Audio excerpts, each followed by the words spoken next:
अच्छा जी, इसको जो आप कनेक्शन बिल्टअप करते हैं इसके दो तरीके हैं। एक है ऑब्जेक्ट ओरिएंटेड की तरह, ठीक है, यानी कि आप पहले ऑब्जेक्ट क्रिएट करते हैं और उसको बाद में जो है ना आप चेक कर लेते हैं, ठीक है। दूसरा है प्रोसीजरल। हम जो वे यूज कर रहे हैं हम प्रोसीजरल वे के साथ यूज कर रहे हैं, ठीक है, यानी कि प्रोसीजरल स्टाइल है। उस केस में आप इस मेथड को कॉल करते हैं जो कि है my SQL I underscore connect underscore error, ठीक है, एरर नंबर। इसकी मदद से आप क्या करते हैं, चेक कर लेते हैं कि कोई एरर एग्जिस्ट कर रहा है कि नहीं कर रहा है, ठीक है। और आप डिस्प्ले कर देते हैं अकॉर्डिंगली, ठीक है। जो हम वे पहले यूज कर रहे थे वो बेसिकली ऑब्जेक्ट वाला था, और ऑब्जेक्ट के लिए जो मेथड यूज होता है यहाँ पे वो डिफरेंट यूज होता है, ठीक है। तो हम ऑब्जेक्ट वाले को भी देखते हैं अभी। पहले हम ये प्रोसीजरल वे जो है हमारा माई सीक्वल आई, इसकी मदद से देखते हैं कि क्या हमारे पास आती हैं वैल्यूज, ठीक है। तो इसको हम देखते हैं अपने ब्राउजर पे।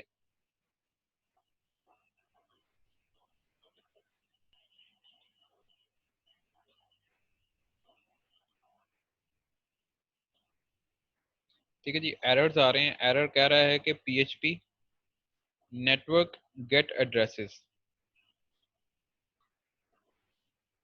यहाँ पे जो स्पेलिंग मिस्टेक है हमारे पास लोकल होस्ट की, ठीक है। तो इसको सही करते हैं और दोबारा से जाते हैं हमारे ब्राउजर पे और इसको करते हैं रिफ्रेश, ठीक है। अगर तो एरर नहीं आ रहा है तो कुछ भी डिस्प्ले नहीं होगा क्योंकि हमने वो मेथड जो है वो रिमूव कर लिया था। यहाँ पे हम क्या करते हैं कि दोबारा से उसको पेस्ट कर देते हैं जो हमने मेथड इफ एल्स का जो स्टेटमेंट है उसको डिफाइन किया था। इसको रिमूव करने का मकसद ये था कि मैं थोड़ा सा डिबग कर लूँ कि किस जगह पे एरर है, ठीक है। अब दोबारा से मैंने इसको पेस्ट कर दिया, सेव कर दिया है और ब्राउजर पे जाते हैं और इसको रिफ्रेश करते हैं। तो अभी जो है कनेक्टेड का मैसेज जो कि डिस्प्ले हो रहा है मेरा एल्स पार्ट, ठीक है। कोड के अंदर देखेंगे तो ये एल्स पार्ट जो है कनेक्टेड, इसका मतलब ये कि हमारा कनेक्शन जो है वो डेटाबेस के साथ बिल्टअप हो गया है। अब हम क्या करते हैं, हम इसके साथ थोड़ा सा खेलने की कोशिश करते हैं, या जैसे कि हमने पहले बाय मिस्टेक लोकल होस्ट जो डिफाइन किया था, हमारा जो होस्ट था वो सही प्रॉपरली डिफाइंड नहीं किया था। तो उस केस में क्या एरर जनरेट होता है, जो आपका एड्रेस है वो ठीक नहीं है, ठीक है। गेट एड्रेस, ठीक है, नेटवर्क गेट एड्रेस जो है वो इंफॉर्मेशन उसकी गेट नहीं कर पा रहा, वो फेल हो रही है। एक चीज ये। दूसरा, अगर हम यूजर नेम जो है वो डिफरेंट यूज कर लेते हैं, जो डिफाइन ही नहीं किया हुआ हमने वो यूजर नेम रख लेते हैं और रिफ्रेश करते हैं, क्या एरर आ रहा है, access denied for user this root Q at local host, ठीक है, यूजिंग पासवर्ड दिस। लेकिन ये आपको इस एरर से थोड़ा सा पता चल रहा है कि जो एक्सेस डिनाई हो रहा है, एक्सेस डिनाई हो सकता है यूजर नेम की वजह से भी, यूजर एग्जिस्ट ना करता हो, यूजर नेम गलत लिखा हो, पासवर्ड गलत लिखा हो, ठीक है। तो हम यूजर नेम सही करते हैं अब और पासवर्ड गलत करते हैं। यूजर नेम कर देते हैं करेक्ट और पासवर्ड में हम एक एडिशन कर देते हैं जो कि इस पासवर्ड को कर देगा इनकरेक्ट। दोबारा से ब्राउजर पे आते हैं, रिफ्रेश करते हैं। अभी क्या है, सेम आपके पास एरर है बट विद रॉन्ग पासवर्ड, ठीक है, access denied for user root, ठीक है। तो सेम एरर है लेकिन विद रॉन्ग पासवर्ड। पहले क्या था, यूजर नेम गलत था, ठीक है। अब हम इसको भी करेक्ट कर देते हैं और डेटाबेस जो है वो कुछ डिफरेंट सी बना के कोई और नाम रख देते हैं, फिर देखते हैं कि क्या एरर आता है। ये सारे सिनेरियोज में बता रहा हूँ कि ये बन सकते हैं किसी ना किसी केस में, ठीक है। तो अब क्या एरर आ रहा है, अननोन डेटाबेस। डेटाबेस ही जो है ना वो अननोन है, ठीक है। तो जो पैरामीटर्स आप पास कर रहे हैं उनको बहुत एहतियात से जो है ना वो आप राइट डाउन करेंगे ताकि आपकी जो डेटाबेस के साथ कनेक्शन बिल्टअप करना है वो प्रॉपरली हो, ठीक है।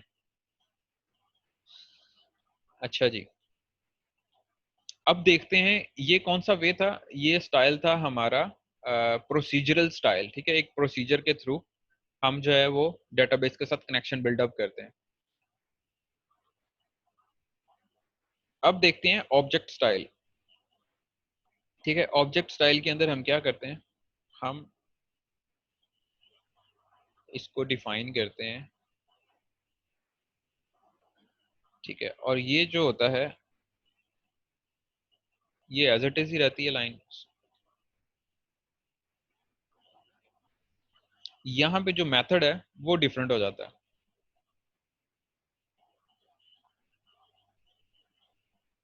इसको मैं हाइड कर देता हूँ यहाँ से यहाँ तक।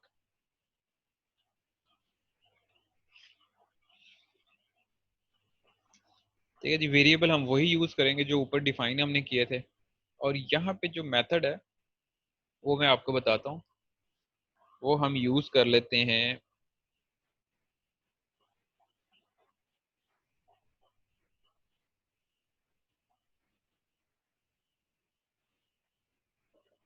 माई सीक्वल आई के नाम से। ठीक है, माई सीक्वल आई सिंपली। ठीक है, पहले हमने क्या यूज किया था, माई सीक्वल आई अंडरस्कोर कनेक्ट।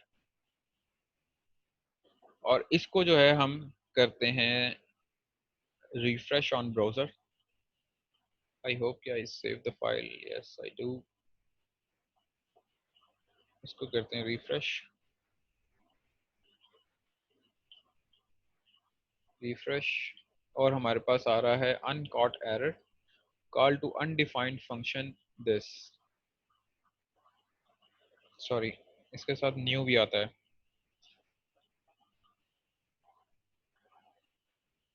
ठीक है, ये क्योंकि ऑब्जेक्ट है तो यहाँ पे ऑब्जेक्ट को हमेशा क्रिएट करने के लिए हम न्यू यूज करते हैं। ठीक है, तो हम एक ऑब्जेक्ट नया बना रहे हैं इसको कॉल करते हुए, और जिसमें ये पैरामीटर्स हम पास करते हैं, और ये ऑब्जेक्ट हमारा क्या है, कनेक्शन। और इस ऑब्जेक्ट को हम फिर एक्सेस करते हैं यूजिंग उसके डिफरेंट जो एट्रीब्यूट्स हैं उनको एक्सेस करते हैं इसी ऑब्जेक्ट को यूज करते हुए। ठीक है, अब सेव करते हैं और वापस आते हैं अपने ब्राउजर पे, रिफ्रेश करते हैं। ठीक है, कनेक्टेड। और इसमें भी उसी तरह से आप चेक कर सकते हैं by passing wrong values, password आप डिफरेंट कर दें।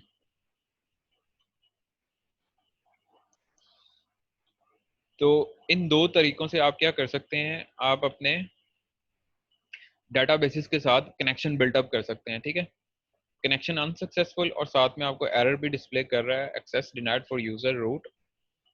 ठीक है, लेकिन इन दोनों डिफरेंट मेथड्स को यूज करने के बाद जब आप बाकी क्वेरीज करेंगे, लेट्स सपोज आप ऐड करना चाहते हैं किसी टेबल के अंदर, आप रिमूव करना चाहते हैं, आप यानी कि डिलीट करना चाहते हैं, और आप अपडेट करना चाहते हैं, तो ये सारी चीज़ें क्या करना पड़ेंगी हमें, फिर अकॉर्डिंगली स्टेटमेंट्स को यूज़ करना पड़ेंगे। तो हम दोनों में से किसी एक मेथड को यूज़ करेंगे, यानी कि या तो प्रोसीजरल वे से हम सारी जितनी भी डेटाबेसेस हैं उसके साथ इंटरेक्शन करेंगे, या फिर हम ऑब्जेक्ट ओरिएंटेड को यूज़ करते हुए करेंगे। ठीक है, तो बताने का मकसद ये था कि मल्टीपल वेज हैं जो जिसकी मदद से आप डिफाइन कर सकते हैं, डिक्लेयर कर सकते हैं डिफरेंट एसक्यूएल की स्टेटमेंट्स को। ठीक है, अगर आप लोगों का कोई क्वेश्चन है इसके रिगार्डिंग तो आप पूछ सकते हैं। बिल्कुल इसी तरह का लेक्चर जो है ना वो मैं दे चुका हूँ CS4 को already, for their projects in project 2। ठीक है, शायद उनको हल्का हल्का याद हो या ना याद हो, तो आप लोगों का अगर कोई क्वेश्चन है तो वो पूछें।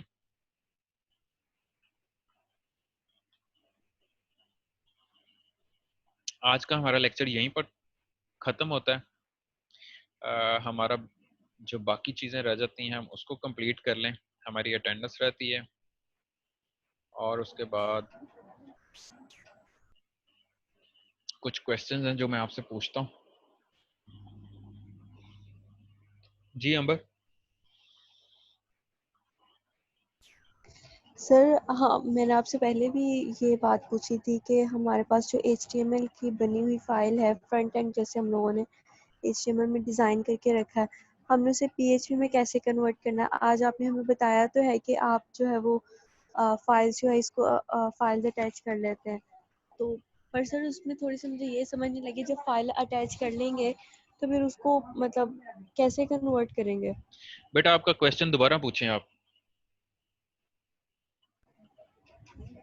सर मैं ये पूछना चाह रही हूँ कि हमारे पास जो पहले से ऑलरेडी फाइल्स बनी हुई हैं, हम्म क्योंकि मिड टर्म से पहले आपने जब हमें कहा था प्रोजेक्ट पे वर्किंग स्टार्ट करने, तो मिड टर्म से पहले हम लोगों ने HTML CSS और JS वगैरह ही की थी। हम्म। अब वो जो फाइल बनी पड़ी है उसे हम लोग PHP में कैसे कन्वर्ट करें?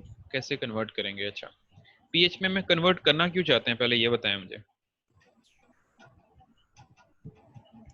फिर अगर PHP में नहीं कन्वर्ट करेंगे, वो तो फ्रंट एंड है, तो उसके बैक एंड वर्किंग हम लोग भी कैसे करें?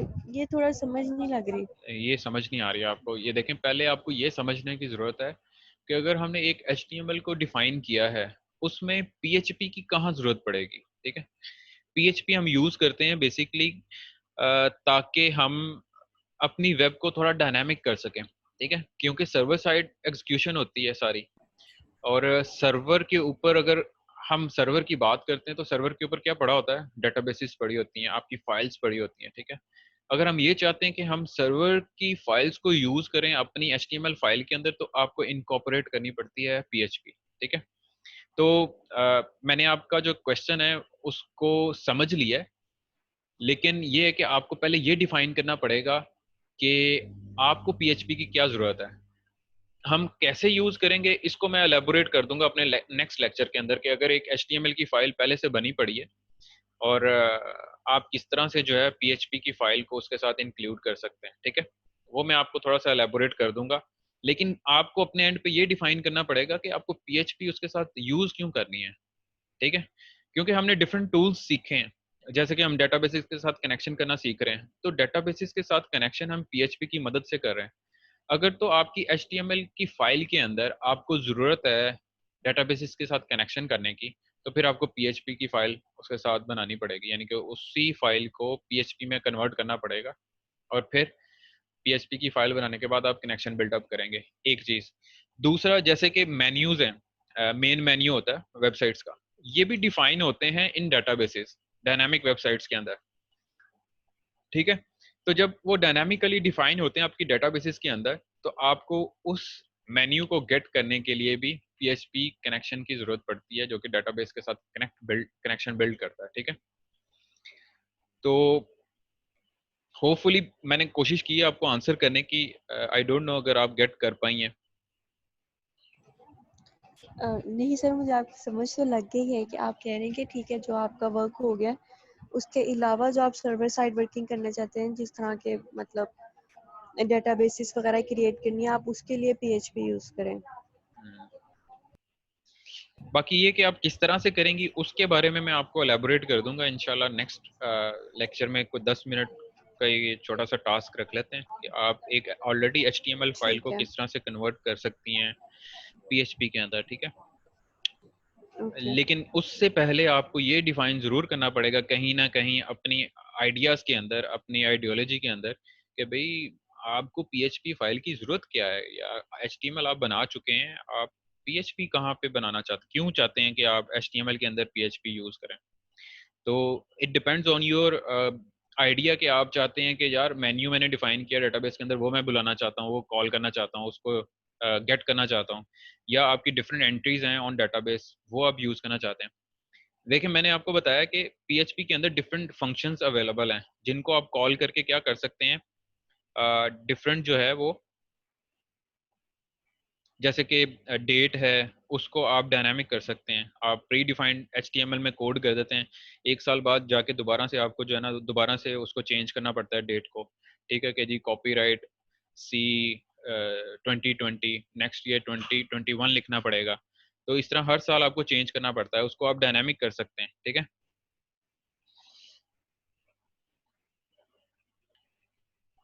ठीक है जी, क्लास क्लोज करते हैं। मैंने अटेंडेंस आप लोगों की ले ली है, और आप सब लोग अपना ख्याल रखें। अस्सलाम वालेकुम।